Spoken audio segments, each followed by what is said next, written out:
नमस्कार, कैसे हैं आप सब? ठीक हैं? मजे में? चलिए मैं लेके आया हूँ 9 जून का करंट अफेयर्स। शुरू करते हैं, ठीक है? आ जाइए आप क्वेश्चन नंबर 1 पर। कह रहे मशहूर गायक हैं और गीतकार जावेद अख्तर को प्रतिष्ठित रिचर्ड डॉकिंस पुरस्कार से सम्मानित किया गया। ठीक बात है। कह रहा कौन से भारतीय बन गए हैं जिन्हें ये पुरस्कार मिला है? तो देखिए, पहले भारतीय बन गए हैं जावेद अख्तर साहब जिन्हें ये पुरस्कार मिला है। तो पहले लगा लेंगे आप जावेद अख्तर को। देखिए, रिचर्ड डॉकिंस कौन है? रिचर्ड डॉकिंस एक जीव वैज्ञानिक है जिनके नाम पर यह पुरस्कार दिया जाता है। नंबर 1 बात।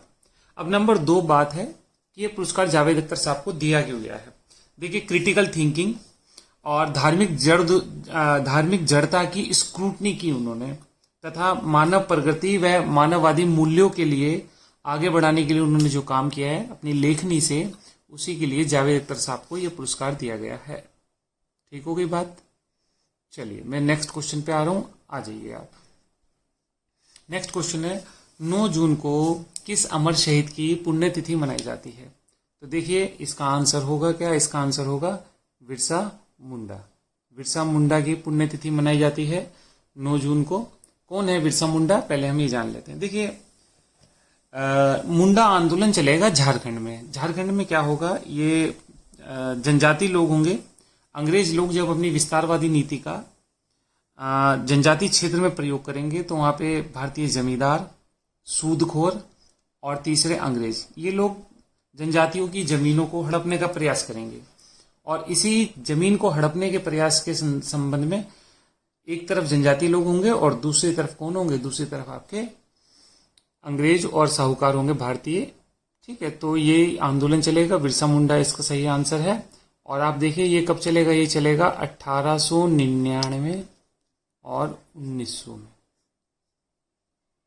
ठीक होगी बात? 1900 में चलेगा। देखिए, इस आंदोलन में क्या होगा? इस आंदोलन में बिरसा मुंडा गिरफ्तार हो जाएंगे और गिरफ्तार होने के बाद पहले वो जंगल में भाग जाएंगे। जंगल में भागने के बाद गिरफ्तार हो जाएंगे, उनकी हालत बहुत खराब होगी, बहुत कमजोर हो जाएंगे। जंगल में घूमते घूमते अंततः गिरफ्तार हो जाएंगे और रांची जेल में उनकी मृत्यु हो जाएगी। ठीक बात है। तो ये आंदोलन था, मुंडा आंदोलन भी हो गया। देखिए, ये बिरसा मुंडा का जो ये आंदोलन है इसे उलगुलान भी कहते हैं। क्या कहते हैं? उलगुलान।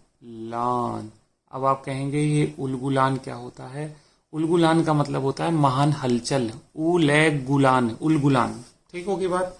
चलिए नेक्स्ट क्वेश्चन पे चलते हैं, आ जाइए आप। नेक्स्ट क्वेश्चन क्या है आप देखिए।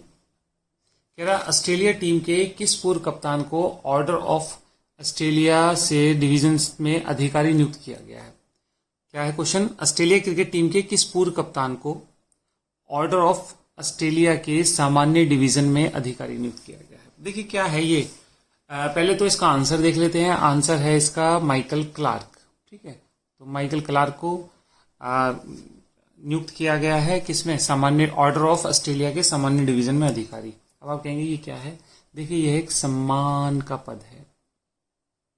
कैसा पद है? सम्मान का पद है जो क्लार्क को मिला है। क्लार्क वर्ल्ड कप टीम का नेतृत्व कर चुके हैं। क्रिकेट के प्रति उनके योगदान के लिए ये महारानी एलिजाबेथ के नाम पे ये बनाया गया, उनके बर्थडे पे दिया जाता है। तो 2020 का ये सम्मान जो है माइकल क्लार्क को मिला है। चलिए मैं नेक्स्ट क्वेश्चन पे आ रहा हूं, आ जाइए आप। नेक्स्ट क्वेश्चन है कह रहा केंद्र सरकार ने चीन सीमा पर बड़े पैमाने पर रोड पुल बनाने के इंफ्रास्ट्रक्चर बजट को बढ़ा दिया है। ठीक बात है। कितने % बढ़ा दिया है? अब इसे देख लीजिए। तो इसका आंसर होगा 10%। ठीक बात है। आप जानते हैं LAC पर विवाद चल रहा है, भारत और चीन का LAC पर। अब आप कहेंगे LAC क्या है? आप जानते हैं लाइन ऑफ एक्चुअल कंट्रोल कहते हैं। ये 3 जगह पे विवाद चल रहा है हमारा। एक तो ये है गॉलवान रिवर वैली है, एक पेंगोंग झील है और एक हॉट स्प्रिंग गोगरा क्षेत्र है। ये 3 जगह है जो कि LAC के उसमें माने जाते हैं और यही तीनों पे विवाद चल रहा है। तो अब हुआ क्या है? हुआ यह है कि हमारे इस क्षेत्र में चीन की सेनाएं घुसाई हैं। अब चीन की सेनाएं घुसाई हैं तो देखिए दोनों में क्या हो रखा है? स्टैंड अप बिल्ड हो रखा है। स्टैंड अप बिल्ड का मतलब है दोनों की सेनाएं आमने सामने खड़ी है और चीन की सेना पीछे हटने को तैयार नहीं है। अब पीछे हटने को तैयार नहीं है। भारत सरकार वार्ता भी सफल नहीं हो रही है। तो इसका अंतिम परिणाम क्या हुआ है? ये हुआ है कि भारत सरकार ने क्या करा, भारत सरकार ने इस क्षेत्र में एलएसी में सड़कें बनानी शुरू कर दी है। पहले सड़क ही बना रहा था भारत, जिसको लेकर चीन मना कर रहा था और आपत्ति कर रहा था। अब भारत सरकार ने क्या करा है, भारत सरकार ने सड़कों का बजट बढ़ा दिया है। पहले जो बजट था इसका, ये अगर मैं बात करूं 2020-21 में 784 करोड़ रुपए था और इसमें 10% और बढ़ा दिया गया है। बार क्वेश्चन ये है ये कि कितने परसेंट बढ़ा दिया गया? 10%, यानी 784 का 10% यानी 78.4। तो 784 करोड़ प्लस 78.4 करोड़ रुपए और बढ़ा दिया गया भारत सरकार ने। ठीक बात है। तो ये इसी के ऊपर क्वेश्चन है ये। देखिए कौन बनाएगा सड़क, आप जानते हैं बीआरओ बनाता है, बॉर्डर रोड ऑर्गेनाइजेशन। कोई प्राइवेट कंपनी को इन्वॉल्व नहीं किया गया है, सरकारी कंपनी बना रही है, सरकारी संगठन बना रहा है बीआरओ, बॉर्डर रोड ऑर्गेनाइजेशन। चलिए मैं नेक्स्ट क्वेश्चन पे आ रहा हूं। नेक्स्ट क्वेश्चन पे आ जाइए। नेक्स्ट क्वेश्चन है, कह रहा बीआरओ ने चीनी सीमा पर सड़कें बनाने के लिए 11,815 मजदूरों की डिमांड की। बिल्कुल ठीक बात है, अभी उसी सड़क की हम बात कर रहे थे। तो किस राज्य से बात की है? देखिए झारखंड राज्य से। झारखंड राज्य से 11,815 मजदूरों की भर्ती की जाएगी और सड़क बनाने का काम को तेजी दी जाएगी। चलिए नेक्स्ट क्वेश्चन पे चल रहा हूं मैं। कह रहा वर्ल्ड ग्लोबल इकोनॉमिक पर्सपेक्ट रिपोर्ट के अनुसार कोविड-19 की वजह से भारतीय अर्थव्यवस्था कितने परसेंट सिकुड़ सकती है? तो इसी की बात कर रहे हैं। देखिए ऐसा माना गया है कि भारतीय अर्थव्यवस्था जो है 3.2% सिकुड़ सकती है। कितने? 3.2% की कमी देखी जाएगी, ऐसा बोला गया है। देखिए इसमें एक दो चीज देख लेते हैं हम, किसमें कहा है। ये वर्ल्ड बैंक की ग्लोबल इकोनॉमिक पर्सपेक्ट रिपोर्ट के अनुसार है। ये कोविड-19 की वजह से प्रभावित हुआ है सबके सब, तो ये बात है। देखिए 1870 की जब महामारी आई थी ना, उसके बाद दूसरी बार हो रहा है ये, जब किसी मतलब किसी आपदा के कारण से अर्थव्यवस्थाएं इस तरह से गिर रही हैं, वैश्विक अर्थव्यवस्थाएं मंदी आ रही है जी। ठीक बात है। चलिए इसके बाद मैं आगे चलता हूं। अगर आपको क्वेश्चन देखने हो तो आप ये देखिएगा। सबसे पहले तो आपको वर्ल्ड बैंक देखना चाहिए। मैंने पीछे भी बात की थी कि वर्ल्ड बैंक किसे कहते हैं। देखिए पिछले करंट की वीडियो में मैंने वर्ल्ड बैंक बताया था आपको, तो आपको वो देख लेना चाहिए। IBRD, ICSID, मीगा, आप सब देखिएगा, पिछली करंट की वीडियो में सब है। तो वो क्वेश्चन है, ब्रेटन वुड्स सम्मेलन वगैरह सब मैं चर्चा कर चुका हूं, तो आप देख सकते हैं उसे, और ये क्वेश्चन पूरे होंगे। ठीक है, नहीं होंगे तो आप कमेंट करिएगा, मैं आपको बताऊंगा सब, फिर और डिटेल से बताऊंगा। चलिए नेक्स्ट क्वेश्चन पे चल रहा हूं मैं। नेक्स्ट क्वेश्चन है, न्यूजीलैंड की प्रधानमंत्री का नाम बताइए जिन्होंने देश में कोरोना वायरस के खत्म होने का ऐलान किया है। ठीक है, तो उनका नाम है जेसिंडा अर्डेन। जेसिंडा अर्डेन है जिन्होंने घोषणा की है कि आपका कोरोना वायरस जो है खत्म होगा, इनके यहाँ खत्म हो गया है। देखिए हुआ क्या है, पिछले 2 हफ्ते से यहाँ पर कोई भी मामला नहीं आया है। ठीक बात है। और 8 जून को यहाँ पर जो सबसे लास्ट मरीज था वो भी ठीक हो गया है। ठीक है, तो इस कारण से अब न्यूजीलैंड को कोरोना फ्री घोषित कर दिया गया। देखिए अब आपको देखना चाहिए, आप सोच रहे होंगे कि विदेश अच्छे हैं और वहां पर तो व्यवस्था अच्छी है, हमारे मोदी जी नहीं कर पा रहे हैं। भैया ऐसा नहीं सोचना चाहिए। आप मोदी जी की किसी देश से भारत की तुलना नहीं कर सकते हैं, आप समझ रहे हैं आप क्यों? 130-35 करोड़ के करीब है हम, अगर हम वास्तविक आंकड़े देखें तो। ठीक है, 121 करोड़ हम 2011 में थे। तो आप देखिए ऑस्ट्रेलिया, न्यूजीलैंड, इनकी आबादी कितनी, अमेरिका की आबादी 30 करोड़ है, 30-32 करोड़ जितनी यूपी की वास्तविक आबादी होगी। तो आप देखिए वहां पर अमेरिका में लाखों लोग मर गए हैं और यूपी में कंट्रोल कर रखा है। तो आपको सरकार का सपोर्ट करना चाहिए, आलोचना से दूर निकलना चाहिए। ठीक है, बहुत बड़ा देश है और इतना बड़ा देश और आबादी का बहुत बड़ा प्रतिशत इलिटरेट है, जिन्हें समझाना पड़ता है, और ऊपर से गरीबी भी है, बेरोजगारी भी है, जिससे लोग क्या करते हैं, जल्दी से पैनिक हो जाते हैं, तो उन्हें कंट्रोल करना बड़ा मुश्किल हो जाता है। तो आप देखिए कोई बहुत बड़ी बात नहीं है न्यूजीलैंड अगर कोरोना फ्री हो गया, जबकि उसकी बाउंड्रीज भी ऑस्ट्रेलिया से लगती है, उसके अलावा वहां पे कंट्रीज ही बहुत कम है। ठीक है, तो वहां की स्थिति को अपने से तुलना नहीं कर सकते। चलिए लेकिन अच्छी बात है, नेक्स्ट क्वेश्चन पे चल रहा हूं जी। कह रहा किस राज्य में नेचुरल गैस के कुएं में 25 मई से रिसाव हो रहा है, जिसकी वजह से हजारों लोगों की मौत हो गई। चलिए देखिए असम है, असम का एक कुआं है जो कि तिनसुकिया जिले में है। ठीक होगी बात, तो इसका आंसर क्या हो जाएगा? इसका आंसर हो जाएगा असम। असम का कौन से जिले में है ये कुआं? तिनसुकिया जिले में। ठीक है, कोई जरूरत नहीं वैसे तो याद करने की। ये क्वेश्चन अभी चर्चा में है तो देख लेते हैं। ठीक है, तिनसुकिया जिले में है। तो किसका है ये कुआं? ऑयल इंडिया लिमिटेड का कुआं है ये। ठीक है, ऑयल इंडिया लिमिटेड का कुआं है ये, जिसमें से क्या हो रहा है? रिसाव हो रहा है। 15 दिनों से लीकेज हो रहा है, लगातार नेचुरल गैस निकल रही है जी। ठीक है, तो इसकी वजह से डॉल्फिन जैसे कई जीव जो है प्रभावित हो रहे हैं। बिल्कुल ठीक बात है। चलिए जी, मैं नेक्स्ट क्वेश्चन पे आ रहा हूं, आ जाइए आप। भारत ने 5 जून को बिजली क्षेत्र में सहयोग करने के लिए, देख लेते हैं क्वेश्चन क्या है। 5 जून को बिजली क्षेत्र में सहयोग करने के लिए किसके साथ समझौते पर हस्ताक्षर किए? तो ठीक बात है, हमने डेनमार्क के साथ समझौते पर हस्ताक्षर किए हैं। डेनमार्क ठीक होगा। डेनमार्क के साथ हम क्या करेंगे? देखिए, रिन्यूएबल एनर्जी पे और टेक्नोलॉजी जो बिजली प्रोडक्शन में होगी, दोनों में हम एक दूसरे का सहयोग करेंगे। डेनमार्क को आपको देखना चाहिए। डेनमार्क की कैपिटल क्या है? डेनमार्क की कैपिटल कोपनहेगन है। ठीक है, कोपनहेगन है डेनमार्क की कैपिटल, आप देख लीजिएगा। चलिए, मैं नेक्स्ट क्वेश्चन पे चल रहा हूं, आ जाइए। नेक्स्ट क्वेश्चन क्या है?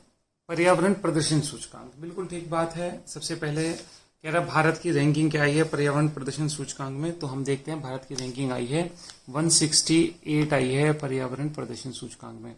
ठीक होगी बात। ये देखिए 2 साल में आती है, ये 2020 की है, तो हमें 2018 की देखें तो हमारी तुलना भी हो जाएगी। 2018 में कितनी थी? 2018 में 168 थी। तो सॉरी, 2018 में, मेरे गलत हो गया, 2018 में जो है रैंकिंग जो थी वो 177 थी। 177 थी। तो अब कितनी आई है? अब आई है 168 आई है 2020 में। ठीक है, तो आप देख लीजिएगा, सुधार हुआ है रैंकिंग में। चलिए, अब आपसे पूछे एक और क्वेश्चन, नंबर 1 पे कौन है पर्यावरण के सुधार में? तो देखिए डेनमार्क है। डेनमार्क। तो अब हमें देखना चाहिए डेनमार्क है, तो डेनमार्क के साथ ही हमने क्या करा है?